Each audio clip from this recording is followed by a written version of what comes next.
Alléluia. Amen. Shalom, shalom, shalom. Soyez bénis encore ce matin. Vous avez accepté de continuer avec nous dans cet endroit qui ne va plus s'éterniser. Merci beaucoup d'avoir accepté de prier pour l'Afrique. Non seulement prier pour l'Afrique, comme l'a dit mon fils l'évangéliste était, ce n'est pas seulement la prière, mais réaliser ce que Dieu a fait pour l'Afrique, ce que Dieu a investi dans notre continent, et donc nous devons prendre conscience. Ce que Dieu est en train de faire encore pour ce continent, qui a pensé être maudit, et même les Africains eux-mêmes ont pensé qu'ils étaient maudits.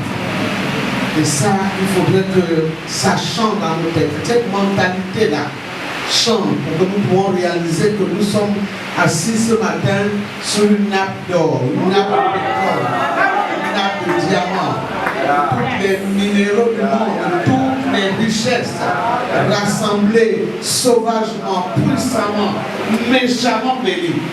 Et donc, c'est la vision. Est-ce que maman Claire Seigneur est là? Elle n'est pas là ce matin, elle est le secrétaire général. En général, c'est elle qui donne la vision. Soyez bénis, soyez bénis. Asseyez-vous donc.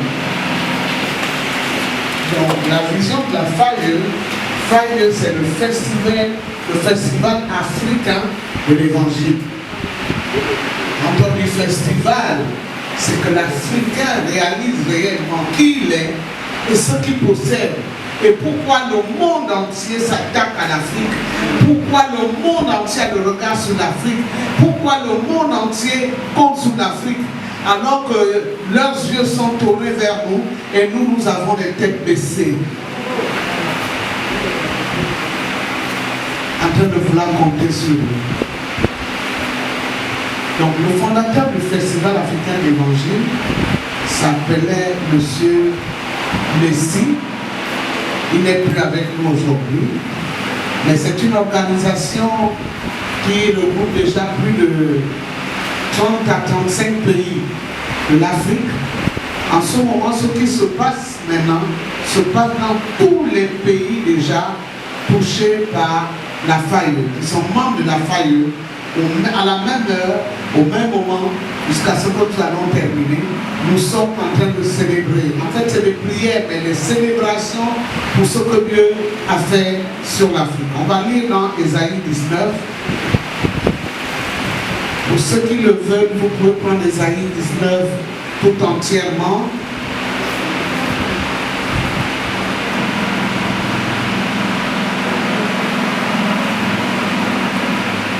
Le verset, qui peut faire la lecture?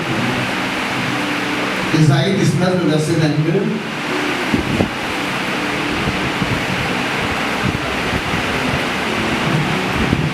Alléluia. Je lis la parole de Dieu dans le livre d'Ésaïe au chapitre 19 au verset 22. Il est écrit: ainsi l'Éternel frappera les Égyptiens, il les frappera, mais il les guérira. Et ils se convertiront à l'Éternel qui les exaucera et les guérira. En ce même temps, il y aura une route d'Égypte en Assyrie. Les Assyriens iront en Égypte et les Égyptiens en Assyrie. Et les Égyptiens avec les Assyriens serviront l'Éternel. En ce même temps, Israël sera lui troisième, uni à l'Égypte et à la Syrie, et ces pays seront l'objet d'une bénédiction. L'Éternel des armées les bénira en disant: béni soit l'Égypte, mon peuple, et la Syrie, œuvre de mes mains, et Israël, mon héritage. Amen. Amen. Est-ce que vous pouvez mesurer cette grandeur? Alléluia. Voilà la vision de la faille. L'Éternel a béni l'Égypte, béni richement l'Égypte, et je ne veux pas aller très long, on a commencé. Il fait très chaud. Je vous dis qu'il fait très chaud ici, même si on met toutes les clés, parce que nous avons la dalle juste en haut. Même quand on met beaucoup de clés, d'abord on ne peut pas, parce qu'il y a beaucoup de difficultés. Nous sommes en train de partir, c'est une bonne nouvelle. Nous allons rentrer l'année prochaine. Amen. Donc, l'Afrique, Dieu s'est révélé à son serviteur et lui a parlé de l'Afrique pendant plusieurs nuits. Quand il a donné cette vision, personne ne comprenait. Personne n'était attentionné. Mais c'est alors qu'après les Africains ont compris que l'Afrique réellement n'a pas mouru. Et les bénédictions de que l'Afrique regorge, on les trouve partout, mais jamais hors de l'Afrique. On peut trouver un peu de diamants par-ci, par-là. Moi, je crois même que c'est des fraudes. Ils l'ont emporté du Gabon et des décennies.